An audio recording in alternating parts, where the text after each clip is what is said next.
dan pengawasan proses pengadaan barang dan jasa yang lebih cermat dalam proses pemilihan penyedia jasa konsultansi.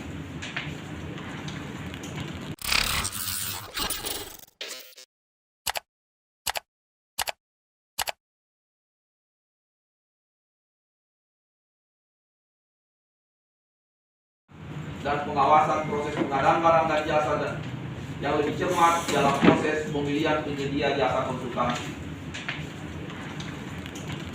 Kemudian yang keempat tentang kekurangan volume belanja modal.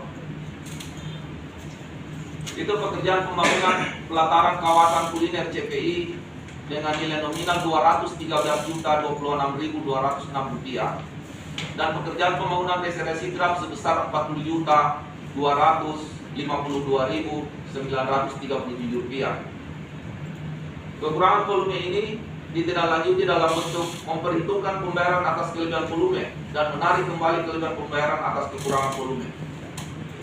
Penganggaran pada jenis belanja, yaitu belanja pembangunan Islamic Center Kabupaten Bone dengan nilai nominal Rp14.405.489.877. Pengawasan pembangunan Islamic Center Kabupaten Bone dengan nilai Rp526.994.600. Penyebabnya adalah teralokasi pada jenis belanja barang yang diserahkan, sedangkan telah dilakukan serah terima aset pada tanggal 7 November 2019. Jadi kesalahan nomenklatur penganggaran. Hasil perencanaan penganggaran lengkap sebelum penginputan pada RK.